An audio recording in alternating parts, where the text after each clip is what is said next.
Assalamu alaikum wa rahmatullahi ta'ala wa barakatuh. Bismillahir Rahmanir Rahim. I hope you are doing well, students. So today inshallah we will be carrying on our English lectures for economics, business, and management. So our lecture today will be speaking about running a meeting. It's for both third year students with two branches or options, EGE and EMB. And the lecture goes as follows. Meetings are central to the most organization. People need to know what their colleagues are doing and then take decisions based on shared information and opinions. How well you present yourself and your ideas and how well you work with other people is crucial to your career. Make a meeting of your work, studies, whatever is so good for you and your friends as well. Only call a meeting if you and your colleagues are quite clear about its purpose. Once you are certain of your objective, ask yourself whether it could be better achieved through alternative means such as a memo. Meetings called on a routine basis tend to lose their point. It is better to wait until a situation or problem requires a meeting. If in doubt, do not waste time having one. So what do we mean by a memo? Is a written message which is specially used in business fields. Then, if you are sure a meeting is a solution, circulate a memo several days in advance, specifying the time and place, objectives, issues to be discussed, other participants, and preparation expected. Meetings should be held in the morning, if possible, when people are usually more alert, and should last no more than an hour. 6 is the optimum number of participants for a good working meeting. Inviting the whole department more than 10 members increases emotional undercurrents, such as, will my suggestions be taken seriously?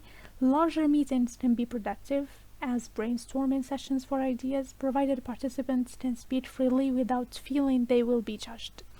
Alert is someone who is quick to perceive and act, and undercurrent is a hidden opinion, feeling, or tendency, often contrary to the one publicly shown. So a successful meeting always leads to action. Decisions should take up the bulk of the meeting minutes, including the name of the person delegated to each task and the deadline for its completion. Circulate the minutes after the meetings and again just before the next one. Draw out quieter members of the group. Encouragement helps create a relaxed and productive atmosphere. Do not single out an individual for personal criticism. They will silently withdraw, upset, and be humiliated, or try to come up with excuses rather than focus on the problems in hand. Save critical comments for a private occasion. And if you are talking for more than 50% of the time, you are dominating the meeting. So a meeting minutes can be defined as the written record of everything that is happened during a meeting. To withdraw is to remove or take away something from a particular place or position. Humiliated means to make someone feel ashamed and foolish by injuring their dignity or pride. Our activity for today is: please complete the following sentences with appropriate words from the list. We have agenda, casting, vote, consensus, minute, circulate, apologies, chairperson, items, rising, and conduct. In all formal meetings and most informal meetings, there is a dots, whose job is to dots, the business of the meeting and to ensure that the meeting's objectives are achieved. It is helpful in both formal and informal meetings to have an dots listen the points that are to be discussed. It is usual to dots this in advance so that participants can prepare adequately for the meeting.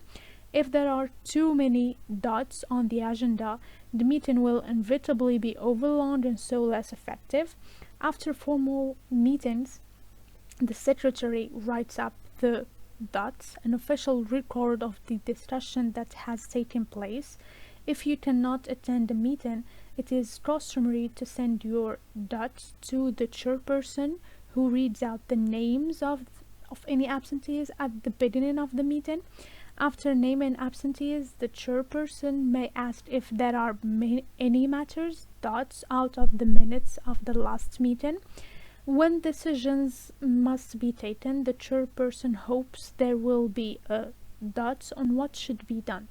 Otherwise, a vote must be taken, and sometimes the votes for and against are equal. If this happens, the only way to break the deadlock is for the chairperson to give his or her dots.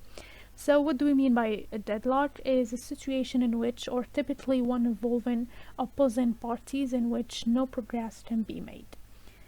And this is all for today. Thank you very much.